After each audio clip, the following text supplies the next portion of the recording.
Welcome, everybody. John Zager. I think it's good afternoon. Good afternoon. 12:52 p.m. Colorado time, Eastern Slope. Temperature 73. I was up to 80 yesterday or over. Suspecting it's going to go that direction again today. Blue sky. Intermittent little tiny clouds. Beautiful day. Nice temperature. Warm. All around good Sunday. It is Sunday, right? Yeah. So I've been writing blogs this morning. And I've been writing offensive blogs this morning. Not intentionally. Well, I guess probably intentionally. But just thoughts that I've had about people and how they get along on the planet. And how they arrive at their conclusions to do or not do things. Right? Pretty simple stuff. They were kind of funny.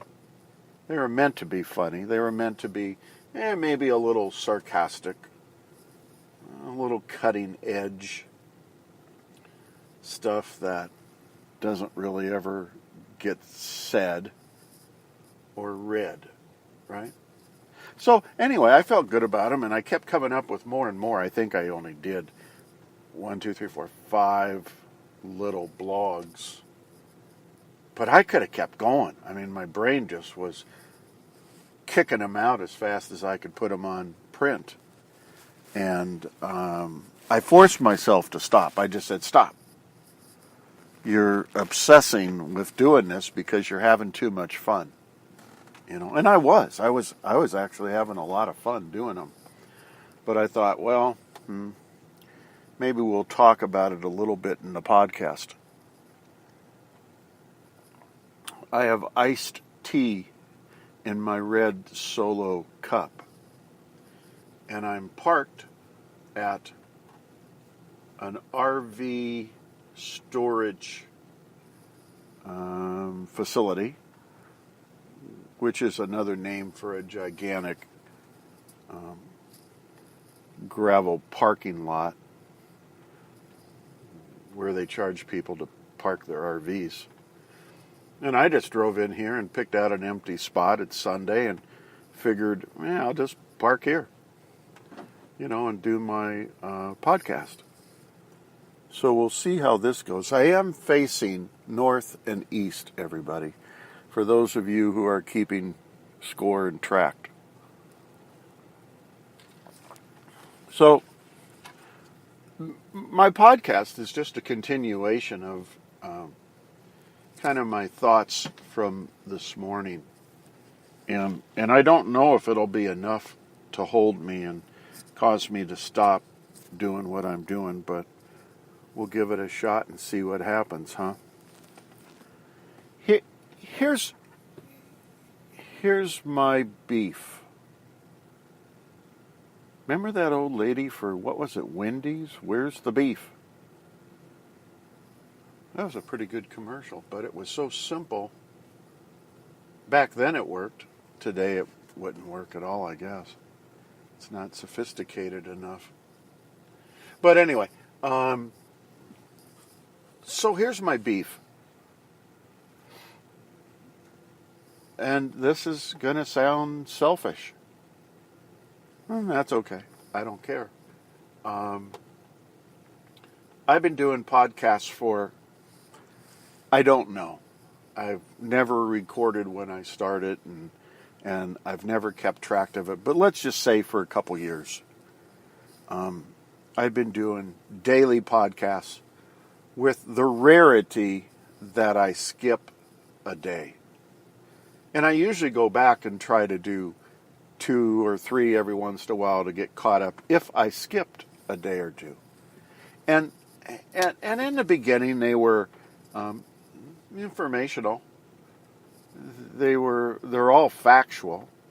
Um, they're all based on research. They're all about neuroscience, psychology, people, and my observations.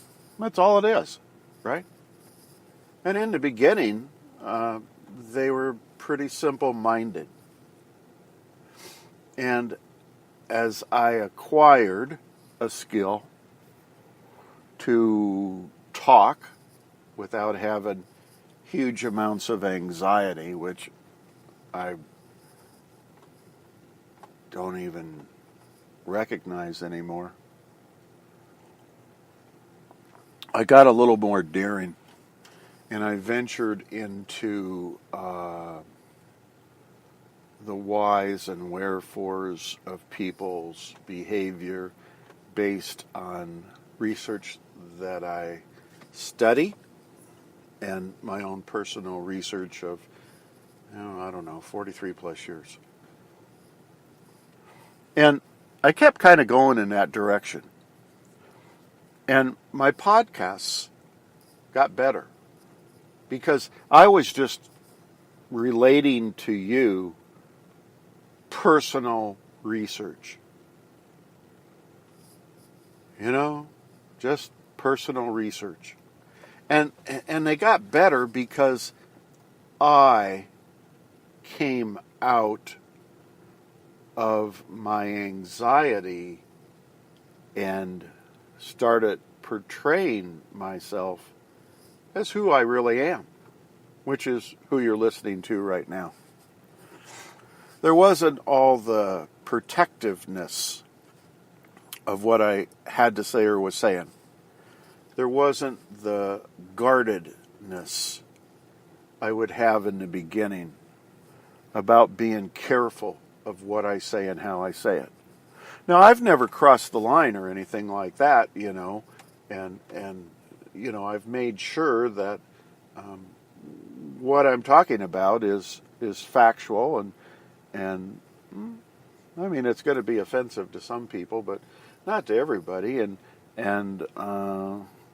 it's not meant to be hurtful in any way.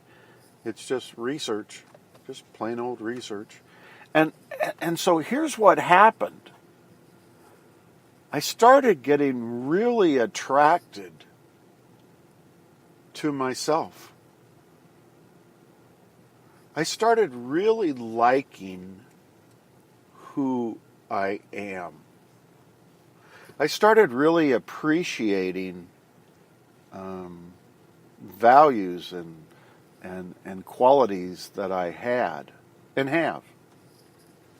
So it progressed and progressively got healthier and healthier, right?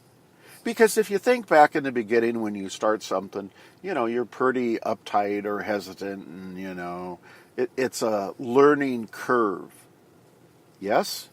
Okay. So I've reached the point of the learning curve to where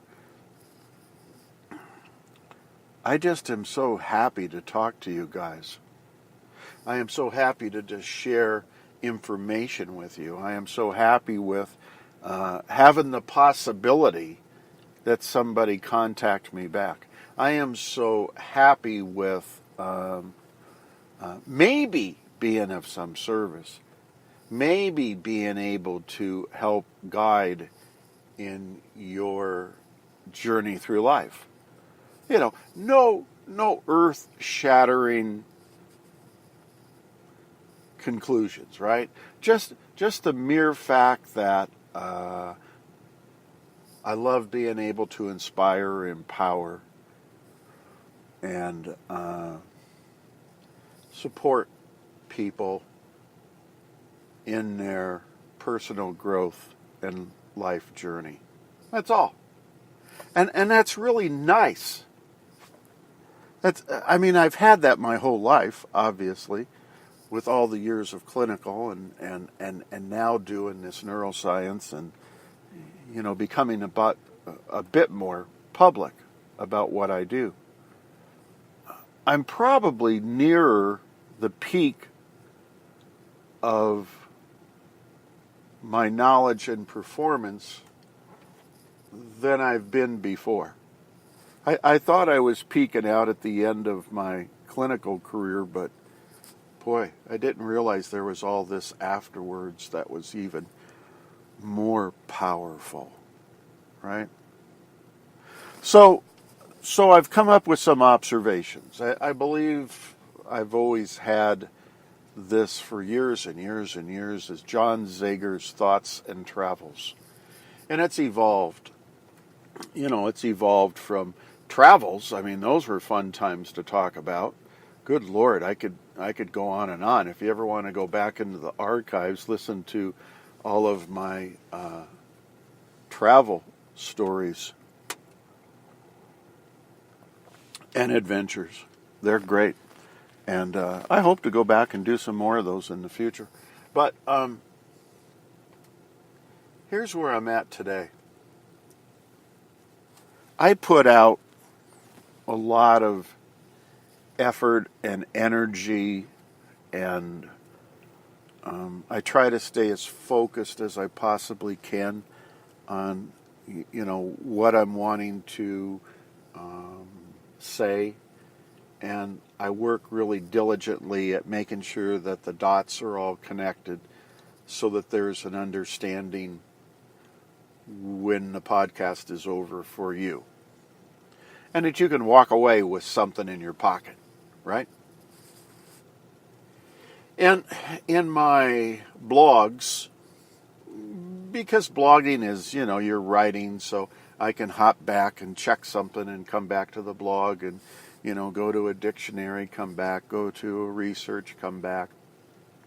The blogs are probably a bit more fine-tuned in terms of how they read.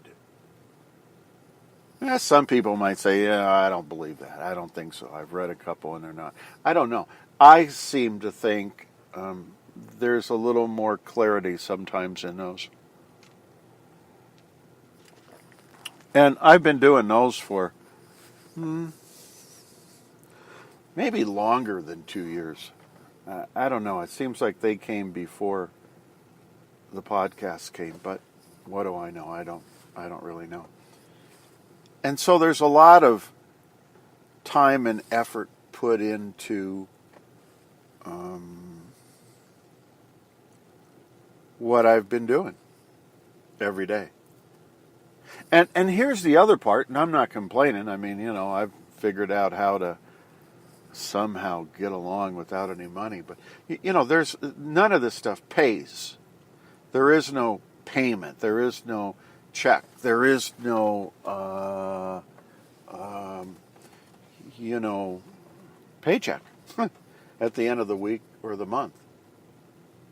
I used to, and then I started doing it sporadically. I used to ask for your financial support because I'm self-supporting. And I got that from listening to some of the other guys out there that do podcasts, mostly, YouTube videos, mostly, and some blogging. And they were just perfectly okay with doing that. Now, whether they ever got a penny, I have no idea.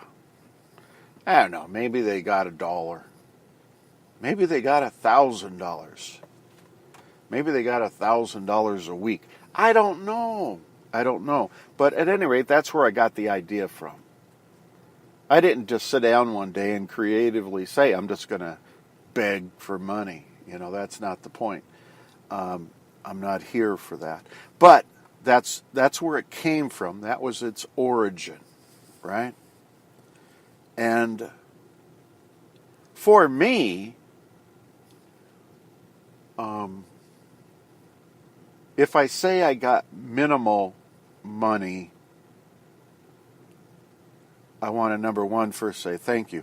But more importantly, I want you to understand whatever your conception is of minimal money, it actually amounted to much, much, and far less than what's in your head. So it kind of got to a point where, forget that. Nobody's going to do this. How simple could I have made it? PayPal.com, right? The only thing you need is my account, which is my email address, jzager@gmail.com. And if you have a PayPal account, or if you're willing to spend 5 minutes putting one up, you can transfer money into my account, right? In under 30 seconds, you could actually do that. And of course, I don't know, maybe those other people just do wonderfully well. I don't know. But to me, it never happened, and it sure would have been helpful. Here's the second part. So I listened to these other people. I'm willing to learn from people. I mean, that's what I want to do, is learn. I'm addicted to learning. And so what I do is, there's many people I listen to. More recently, there's Jason Silva. There's Jay, I don't know, S something. And then there's some guys on YouTube. One guy who's on every Tuesday with his wife or something. He interviews people. There's other people, very, very good females that have their own, I guess, company, psychological company, and they basically do interviews with people, all kinds of different interviews, and they do just a fabulous job, and I love listening to them every time they come on. But there's all kinds of people out there. Just go to different blogs and find different people that discuss things you're interested in, and go on YouTube and just search for interested areas in your life, be it psychology, neuroscience, whatever, it doesn't matter. And there's beautiful, beautiful people out there, male, female, young, old, they're all over out there, and they're just very good. And here's what I think happened to them. I think they got sponsorship.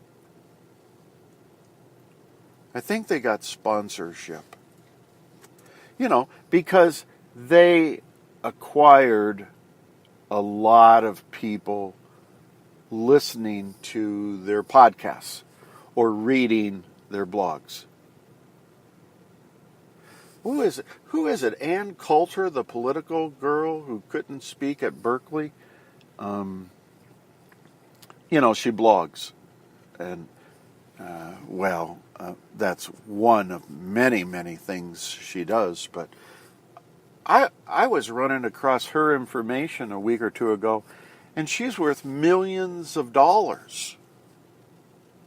I don't recall how many. I don't know. I don't keep track of that stuff. I read it and then I forget it. But she had a value, whatever they call that, of millions of dollars, and it's basically from her political blogging, and then she became a speaker, and then she became, she just kept building up more and more people and more exposure, and she eventually ended up with, I am fairly sure without knowing, she got sponsorship as well. I thought that was pretty cool. I like her. I would have gone and spoken at Berkeley if I was her. I wrote her a note. Of course, nobody that important ever reads notes from people like me, but I wouldn't have let them tell me I can't speak. I would not have done that. But anyway, that's a sidebar. Sorry, I don't want to do that. I don't want to get off on a tangent. So a lot of these people have numbers like the little couple. I guess they now live in Colorado. They were down in, I don't know, North Carolina, South Carolina, some damn place down there. And I watch his Tuesday attendance. People that are viewing his, I don't know, I guess you call it a podcast. It's kind of a show to where he interviews somebody and asks, some questions make sense and some questions are just like, what in the hell is that guy talking about? But 60s. And I could be wrong. I mean, if that's offensive, he won't ever listen to me. But, I remember as I periodically go back and check his numbers, he's somewhere from the 40s to the high 60s, mostly around that low 60 number of people viewing him. Jay Silva and this other guy, Jason, oh gosh, I wish I could remember his name. I'm always watching him every day, but if I'm not mistaken, both of them have viewership in the millions per episode. No, I don't want to say that. Like 1 million people have viewed this video. Now, I don't know what that means, Is it 10 people that keep watching 10 times a day for 10 months in a row? I don't know. But they have high numbers of viewership. And therefore, they're going to get sponsorship. And, of course, sponsorship is a way to get paid. Yeah? All right. So, you look at Tony Robbins. I mean, Tony Robbins, he took Psychology 101 and sold it for $1 billion, but his viewership just goes up and up and up and up and up. And Dr. Joe's the same way. I mean, he's got great material and he's a great personality, and his viewership goes up and up and up. And I'm sure he's acquiring millions of dollars right now because he has a cult going on out there, And the bad part and the sad part about Dr. Joe is that the people he's now attracting are wannabes, So I think his core people have already arrived, and now he's just getting a lot of wannabes. And they just make up their mystical experiences or whatever you call it. But, and my viewership, I don't have a viewership. I'm not on YouTube. I'm on YouTube. These Spreaker podcasts are on YouTube. But they're not listened to because there's not enough listeners to move them over into a found area, like homepage. You'll see different videos about different things, but they're only there because they've been viewed enough times that YouTube wants to put them there for other people to watch. If I don't listen to my own stuff, they don't go to 2 or 3 or 4. So therefore they never get over into a home page. And if you don't know who I am, you're not going to go to YouTube and type in John Zager and try to find my hundreds of podcasts. which is sad. So, you know, it's. I had thought after a couple years maybe the numbers would be higher, and they're not. The same's true with what do they call that? Amazon offered to pay me, I don't know, like a 1 or 2% thing if anybody got to Amazon through the links that I had on my, homepage or blog or whatever. And in, was it 3 months or 6 months, nobody hit any of the Amazon links that I had in my blogs. So therefore, Amazon just said, thank you, but, don't come back until you have a following. We can't waste our ads on you. You're a nobody. That's kind of what they were saying. So here's another interesting one, and this is through Dr. Joe. I learned about Heart Math Institute. It's out in California.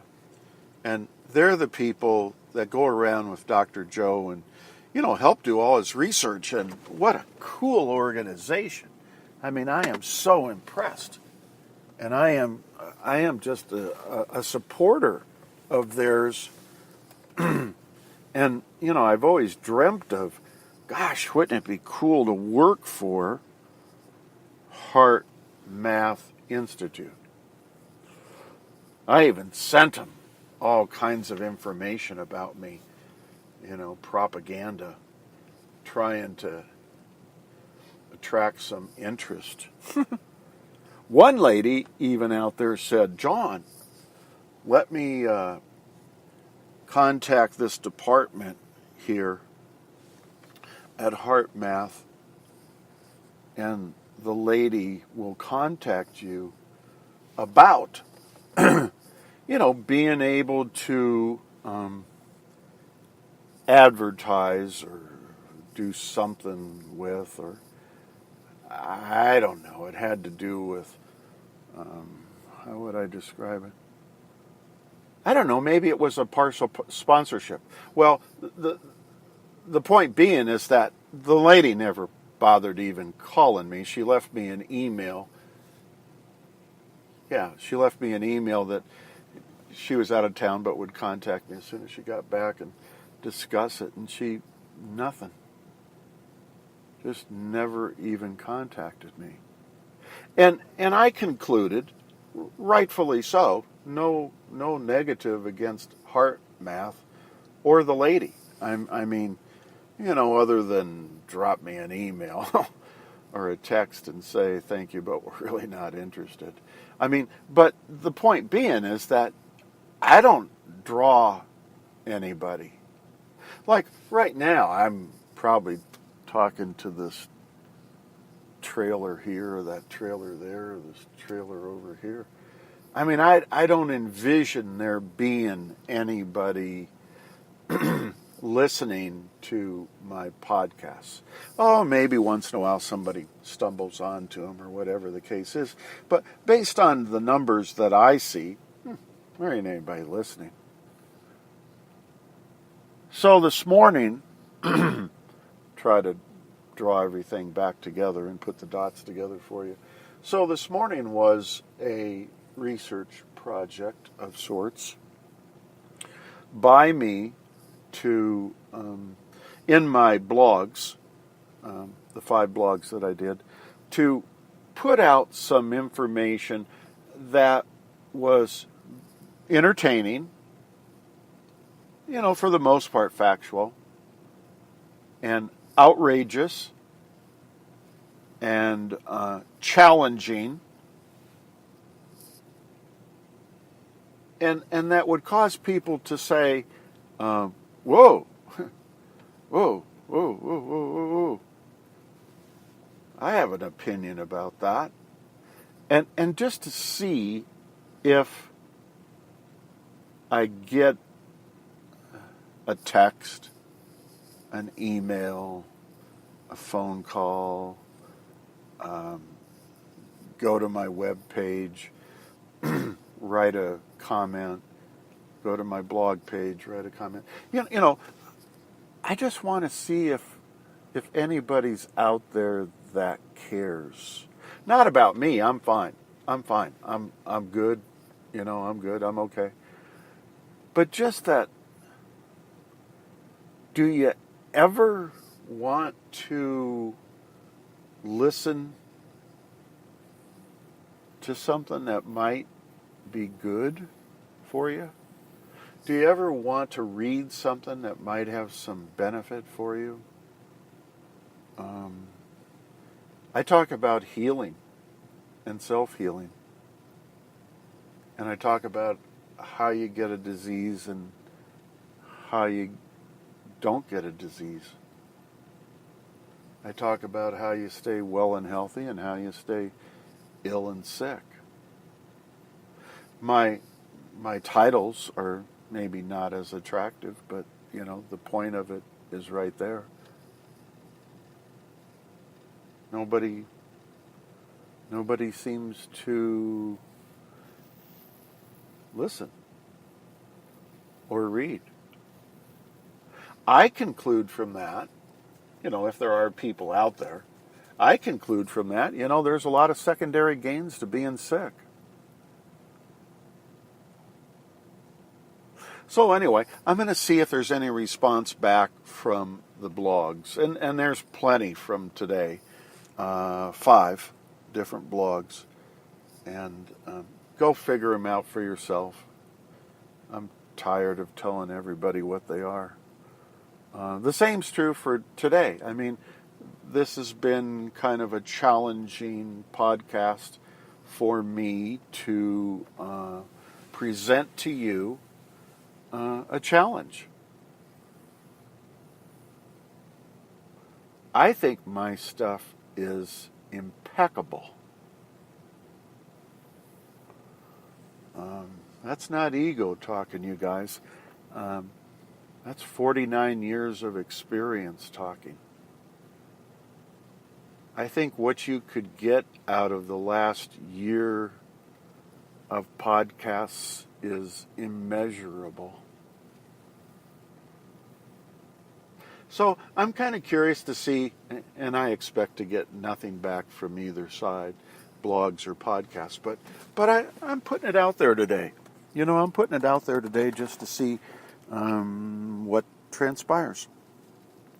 So anyway, it's a beautiful Sunday. God bless everybody. Take care of one another, and I look forward to talking to y'all again real soon. See you. Bye.